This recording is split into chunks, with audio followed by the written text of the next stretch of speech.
Welcome back दोस्तों। आज की वीडियो में हम बात करेंगे स्पेन कंट्री के बारे में, जो यूरोप के अंदर है, एक शेंगन का पार्ट है।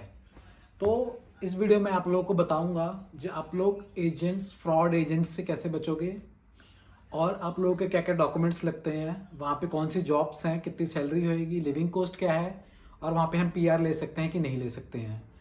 तो बिना टाइम वेस्ट किए सबसे पहले हम बात करेंगे वहाँ पे कितने टाइप के वर्क परमिट्स हैं। वहाँ पे 5 टाइप के आप लोगों को वर्क परमिट्स मिलते हैं। पहला जो वर्क परमिट मिलेगा वो एम्प्लॉयर वीज़ा मिलेगा। दूसरा जो मिलेगा वो सीजनल वर्क वीज़ा मिलेगा। तीसरा आपको फ्रीलांस वीज़ा मिलेगा। जो चौथा होएगा वो आप लोगों को मिलेगा ब्लू कार्ड वीज़ा मिलेगा। जो फिफ्थ होता है वो होता है एयू पेयर वीज़ा। तो मैं आप लोगों को बता देता हूँ इन वीज़ाज़ के अंदर ये कौन कौन से वीज़े हैं और इनके अंदर कौन कौन से वर्क मिलते हैं। तो सबसे पहले हम बात करेंगे एम्प्लॉयर वीज़ा की। एम्प्लॉयर वीज़ा के अंदर आपको सारे टाइप के काम मिल जाते हैं जो 99% सारे एजेंट्स लगाते हैं, जैसे taxi driver, skilled, unskilled, hotel line, मतलब सारे टाइप के जो इसके अंदर वर्क वीज़ा होते हैं वो इसके अंदर आते हैं। दूसरा हम बात करेंगे सीजनल वर्क वीज़ा के बारे में। इसके अंदर आप लोगों का कॉन्ट्रैक्ट होता है एम्प्लॉयर के साथ 9 मंथ्स का। तो उसके साथ यही कॉन्ट्रैक्ट होता है जो 9 महीने आप लोग यहाँ काम करने आ रहे हो, 9 महीने के बाद आपको अपनी कंट्री वापस जाना पड़ेगा। तीसरा हम बात करेंगे ब्लू कार्ड के बारे में। ब्लू कार्ड प्रोफेशनल लोगों के लिए है जो काफ़ी प्रोफेशनल है अपनी लाइंस के अंदर, लाइक कोडिंग करने के अंदर, आईटी फील्ड के अंदर, कोई डॉक्टर है काफ़ी अच्छा, तो इन सब के लिए इनकी सैलरी भी काफ़ी हाई होती है। जो चौथा है फ्रीलांस वीज़ा है। इसके अंदर आप लोगों का कोई कॉन्ट्रैक्ट नहीं होता, आप कहीं पे भी जाके काम कर सकते हो। इसके अंदर कोई बाउंडेशन नहीं होती, आप कहीं पे भी काम कर सकते हो। इसके अंदर कोई कॉन्ट्रैक्ट नहीं होता है आपका किसी भी एम्प्लॉयर के साथ।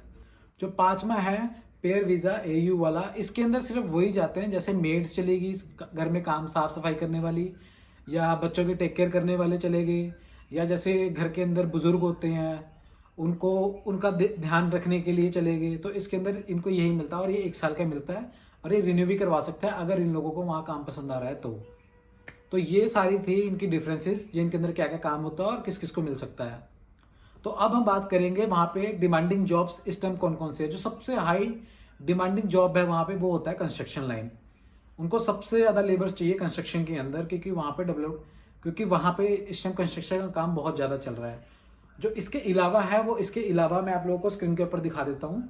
सेल्स हो गया, इंजीनियरिंग हो गया, कस्टमर मार्केटिंग हो गया, टूरिज्म हो गया, फाइनेंस हो गया, लीगल एंड हेल्थ केयर हो गया, इंफॉर्मेशन टेक्नोलॉजी हो गया, डाटा प्रोसेसिंग हो गया, और भी बहुत सारी जॉब्स हैं। तो ये सारी डिमांडिंग जॉब्स हैं वहाँ पे। इन सब चीज़ों के अंदर उन लोगों को, तो गवर्नमेंट, वहाँ की जो गवर्नमेंट है उनको इन सेक्टर्स के अंदर लेबर्स की लोड है, तो आप लोग इन फील्ड्स के अंदर अप्लाई कर सकते हो। टूरिज्म के अंदर भी बहुत सारी जॉब्स निकलती हैं, जैसे शेफ़ की लोड हो जाती है और हेल्पर्स की लोड हो जाती है, बारटेंडर हो गया, बारिस्ता हो गया, इन सब की भी डिमांड बहुत ज़्यादा है उधर टूरिज्म लाइन के अंदर। तो जो टूरिज्म के अंदर है प्रोफेशनल है वो भी आराम से अप्लाई कर सकते हैं। जो यहाँ का वीज़ा रेशो है वो भी बहुत हाई है। सिर्फ 3% चांस है जो वीज़ा रिजेक्ट होता है, नहीं तो 97% है वीज़ा सक्सेसफुल आता ही आता है। अब हम बात करेंगे वहाँ पे जो मिनिमम सैलरी होती है वो कितनी मिलती है। तो स्पेन के अंदर जो मिनिमम सैलरी है, जो सबसे लो सैलरी है, वो कम से कम 1300 से शुरू हो जाती है और बढ़ती बढ़ती 1700 तक आप लोगों को मिल सकती है। तो 1700 तो फाइनल है ही है, मिलती ही मिलती है। बट अगर आप लोग साथ में पार्ट टाइम जॉब करते हो तो पार्ट टाइम के हिसाब से 1 घंटे का आप लोगों को 8 यूरो मिलता है। तो अगर आप लोग साथ में पार्ट टाइम जॉब कर रहे हो तो आप लोग मंथली आराम से 2400 से 2500 यूरो वहाँ पे कमा सकते हो। ये नहीं है आप लोगों को जाते ही आप लोग इतना कमाने लग जाओगे, मिनिमम आप लोगों को वहाँ पे साल लग जाएगा अपने आप को स्टेबल करने में। तो आप वहाँ पे जाइए, 6 महीने 8 महीने एक ही कंपनी में काम करो, पहले सारी मार्केट देखो वहाँ पे क्या है क्या सिस्टम नहीं है, क्योंकि आपके वहाँ पे जहाँ पे आप लोग काम करोगे वहाँ पे ऑलरेडी बहुत लड़के होते हैं जो ऑलरेडी पुराने बैठे हुए हो, पार्ट टाइम जॉब कर रहे होते, तो उनका साथ आप लोगों को मिल जाएगा, वही आप लोगों को अपने साथ या कहीं पे लगवा देते हैं। तो उसकी बेफिक्र रहना, मतलब स्पेन के अंदर आप लोग आराम से 2000 से 2500 यूरो कमा सकते हो। अब हम बात करेंगे वहाँ की लैंग्वेज के बारे में। तो वहाँ पे 5 टाइप की लैंग्वेजेस हैं। 4 लैंग्वेज तो वहीं की लोकल ही हैं, ये स्क्रीन के ऊपर आप लोग जो नीचे दिया हुआ है इस पर देख लो। 4 तो वहीं की खुद की हैं। जो लास्ट लैंग्वेज है, 5th लैंग्वेज है, वो है इंग्लिश। वहाँ की जो पॉपुलेशन वहाँ की है 47 मिलियन की है, बट 47 मिलियन में से सिर्फ 10 मिलियन लोग ही हैं जो इंग्लिश बोल पाते हैं, मतलब 22% लोग ही हैं जो इंग्लिश बोल पाते हैं। बाकी के जो लोग हैं वो सिर्फ बेसिक इंग्लिश जानते हैं। तो मतलब आप लोगों को दिक्कत ज़्यादा नहीं आएगी, क्योंकि बेसिक इंग्लिश वहाँ के लोगों को समझ आती है। तो वहाँ की लैंग्वेज में कोई ज़्यादा प्रॉब्लम नहीं होने वाली है आप लोगों को। अब हम बात करेंगे जो वहाँ की लिविंग कॉस्ट वगैरह क्या है, वहाँ पे कितना एक्सपेंस आता है रेंट वगैरह का। अगर आप लोगों ने कंफर्टेबल रहना, बिल्कुल मतलब जो कंपनी आप लोगों को रहने के लिए रूम दे रही है, एकोमोडेशन दे रही है, ट्रांसपोर्टेशन दे रही है, अगर ये सब आप लोगों को नहीं चाहिए, आप चाहते हो जो मैं बाहर जाके कंफर्टेबल रहूँ या अपना एक घर लेके, तो मिनिमम आप लोगों का महीने का जो खर्चा है वो 1400 से लेकर 1500 यूरो आएगा। क्योंकि जो वहाँ के फ्लैट के रेंट्स हैं वही आपका 700 से लेकर 800 यूरो का तो रेंट आ जाएगा। बाकी आप लोगों की ग्रोसरी होगी, वो हो गई। तो मतलब आप लोग चाहते हो जो 1 BHK का फ्लैट लेके आप लोग कंफर्टेबल रहना चाहते हो तो इतना खर्चा आएगा। बट अगर आप लोग चाहते हो जो मेरा कंपनी के साथ ही रहूँ, मेरे को पैसा बचाना है, तो आप कंपनी के अकोमोडेशन में ही रहिए। तो जो सैलरी वहाँ से मिल रही है नॉर्मल, वही आप लोगों को लीजिए, जैसे 1200 1400 1500 जो कमा रहे हो। बट आप लोग अगर चाहते हो पार्ट टाइम जॉब करना, तो आप लोग अपना फ्लैट लेने की जगह वहाँ पे शेयरिंग में जो रूम मिलते हैं वो ले लीजिए। जो शेयरिंग का रेंट होता है वो 200 से 250 यूरो होता है। वहाँ आप लोग रह के अपना पार्ट टाइम जॉब बाहर कर सकते हो और अच्छा पैसा बना सकते हो।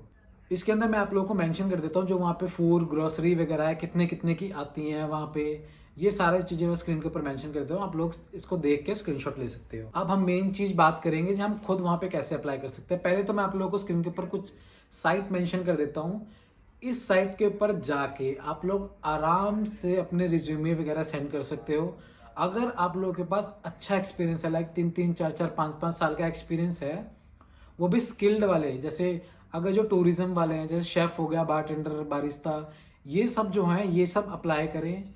या कोई इंजीनियरिंग लाइन के अंदर, फील्ड के अंदर काफ़ी सालों से काम कर रहा है, उसके बाद अच्छा स्किल है, या आईटी वाले हो गए, ये लोग को आराम से अपना रिज्यूमे भेज सकते हैं। इनको कहीं ना कहीं कंपनी से अप्रोच हो जाता है। जो फ्रेशर्स हैं, जिनको कुछ नहीं पता है, वो सब अप्लाई ना करें।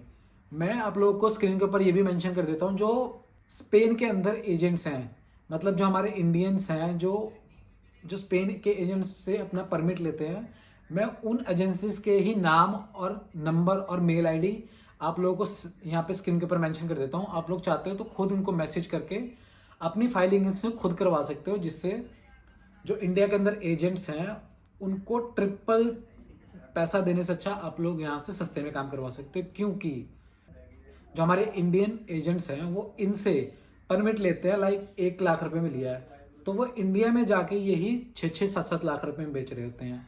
तो आप खुद सोचो कितना पैसा बचेगा।